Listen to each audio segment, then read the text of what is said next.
वक्फ संशोधन बिल को पास होने के बाद देश भर में विरोध जारी है। उसी के साथ बीजेपी ने अब रणनीति बनाई है।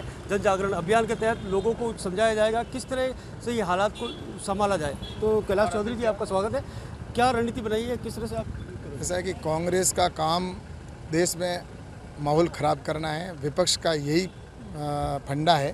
क्योंकि आपने देखा होगा कि सीए का कानून आया तब भी उन्होंने विरोध किया, 3 तलाक आया तब भी विरोध किया, और धारा 370 के समय में भी विरोध किया।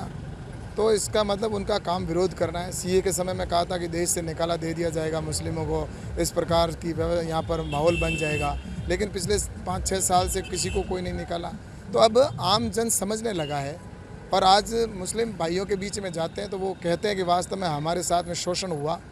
आज 60 साल तक सिर्फ हमें वोट बैंक बना के रखा, लेकिन हमारे हितों के साथ में कभी काम नहीं हुआ, हितों के साथ में, और हमारे हित प्रभावित हुए। लेकिन नरेंद्र मोदी जी ने जो भी योजना बनाई वो सभी के लिए बनाई है, जिसके अंदर कभी भेदभाव नहीं किया।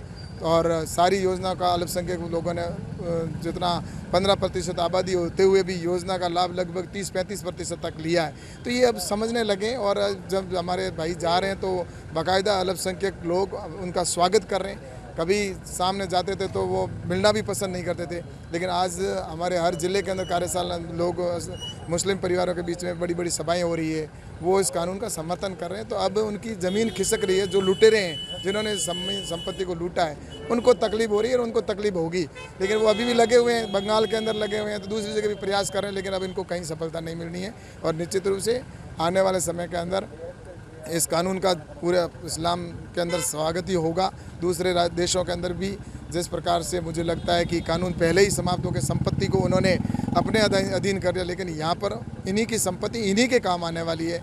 इन्हीं के वहाँ पर हॉस्पिटल बनेंगे, तो वहाँ पर स्कूलें बनेगी, तो और भी कई सुविधाएं होगी। तो मुझे लगता है कि इस बात को अब मुस्लिम परिवार समझने लगे हैं। मुस्लिम परिवार समझने लगा। अभी आपने कहा बड़े लुटेरे हैं, कौन लुटेरे बड़े हैं, जो क्या?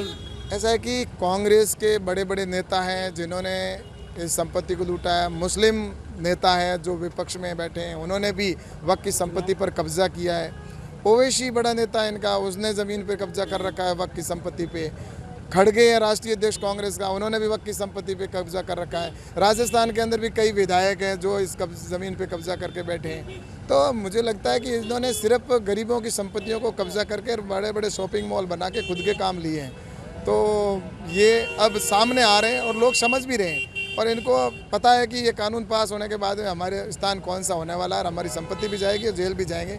इसलिए ये देश के अंदर जाकर चिल्ला कर मुस्लिम भाइयों को गुमराह करने की कोशिश करें, लेकिन अब अच्छे से वो समझ चुके हैं, अब गुमराह नहीं आए होंगे। खड़गे 2 दिन बाद जयपुर आ रहे हैं। ऐसा है कि उन्होंने जिस प्रकार से लूट मचाई है और जिस प्रकार से उन्होंने अपनी बातें कही है, और मुझे लगता है कि उनके आने से और जाने से अब कोई फ़र्क नहीं पड़ता, क्योंकि वो जिस मकसद के लिए काम कर रहे हैं वो उनमें सफलता उनको नहीं मिलेगी।